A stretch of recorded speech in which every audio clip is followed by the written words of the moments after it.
Susima berjalan ke ayahnya. Carumitra berdiri di tengah-tengah prajurit.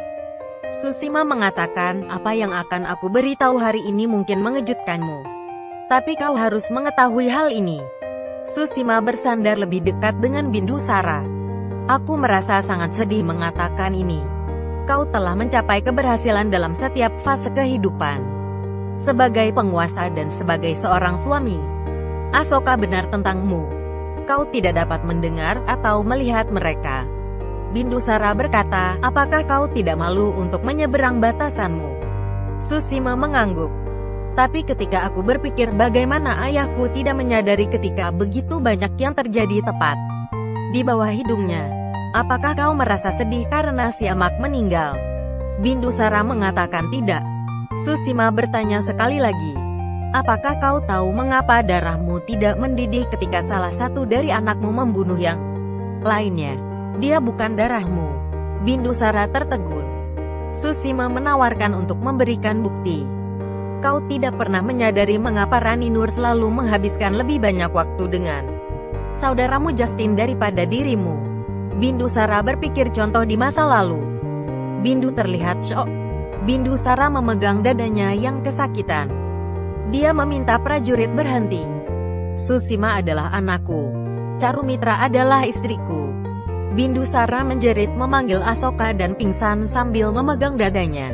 Asoka menghentikan jalannya karena merasakan suara ayahnya. Devi bertanya pada Asoka, apa yang terjadi? Asoka mengatakan, aku merasa sesuatu yang salah akan terjadi.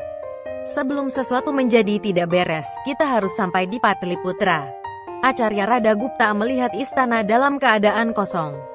Semua orang pasti membuat terlalu banyak persiapan untuk menyambut Asoka. Tidak ada apa-apa. Prajurit mengatakan, Asoka seharusnya datang sekarang. Radagupta Acarya merasakan hal yang sama. Aku kehilangan komunikasi dengan Asoka sejak aku meninggalkan Taxila. Carumitra berkata pada Susima, kau sudah sukses sampai sekarang.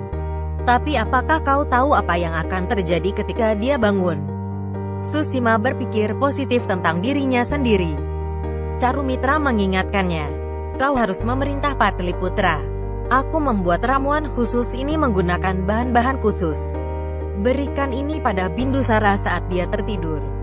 Setelah dia bangun, dia akan mengikuti perintah dari orang yang dia lihat untuk pertama kalinya. Acarya Radagupta sampai di kamar Bindusara. Prajurit mengatakan bahwa Susima dan Carumitra berada di ruangan itu. Acarya Radagupta mengetuk pintu. Susima menjadi marah mendengar ketukan pintu. Siapa yang mengundang kematiannya? Carumitra menghentikannya.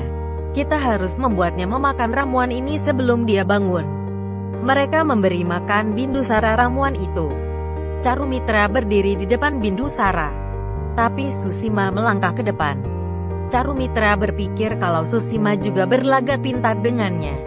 Radagupta Acarya berkata pada prajurit, kalian tidak bisa melakukan ini. Susima tidak punya hak di sini. Fit datang di sana. Acarya Radagupta bertanya pada Fit. Tapi dia tidak tahu apa-apa. Kak Susima mengatakan sesuatu di telinga ayah. Setelah itu ayah jatuh pingsan. Maharani Carumitra sedang merawatnya. Tidak ada yang diperbolehkan masuk ke dalam. Acarya Radagupta terkejut. Bindusara membuka matanya. Jagannath masuk saat itu. Bindusara bertanya pada Susima, apa yang kau lakukan di sini? Apa yang kau inginkan? Asoka dan Devi sedang dalam perjalanan mereka ke Patliputra dengan Kaurvaki yang masih berada dalam gerobak.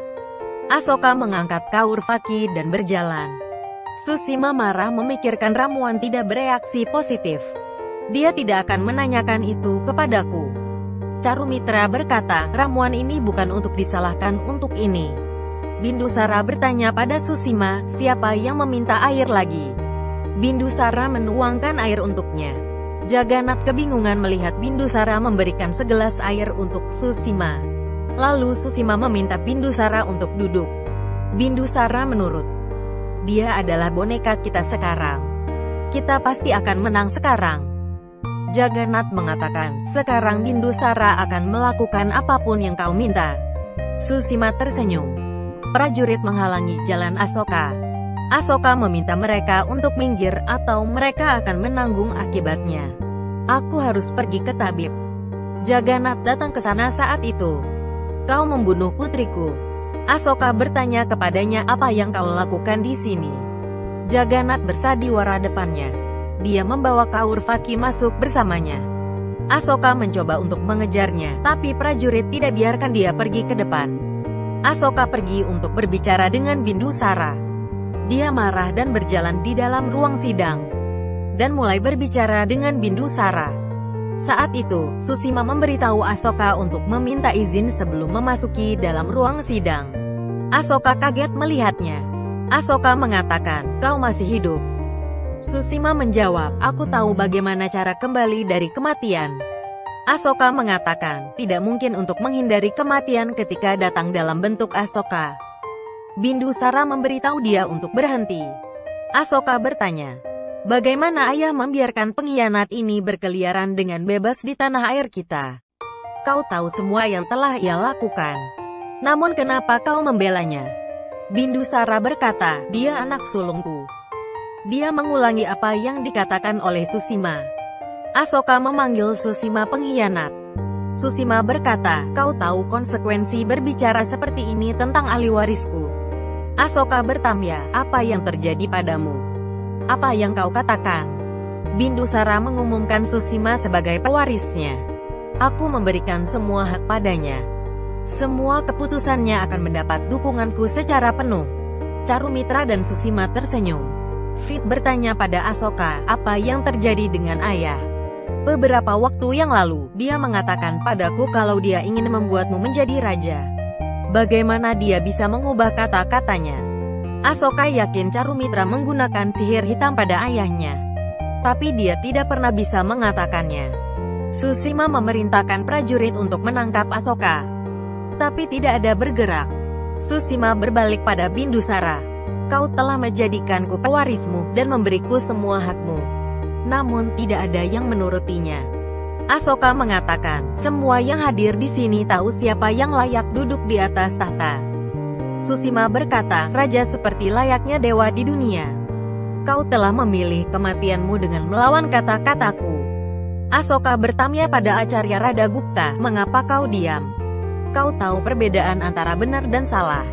Acarya Radagupta menyarankan Asoka untuk mengikuti apa yang Susima katakan. Asoka kecewa dengan dia.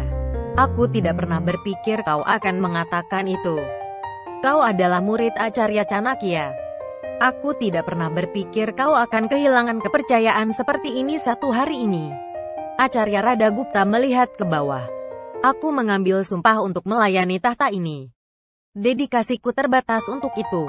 Aku akan selalu memastikan didedikasikanku untuk tahta.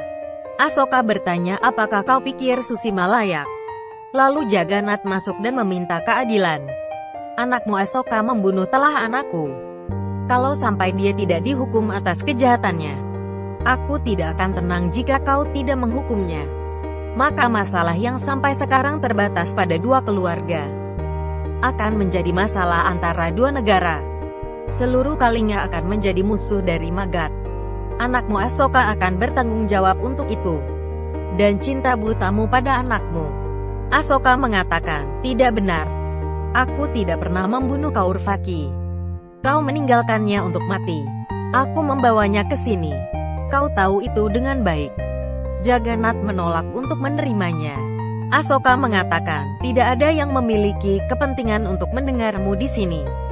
Susima mengatakan, akulah orang yang akan membuat keputusan di sini, bukan kau.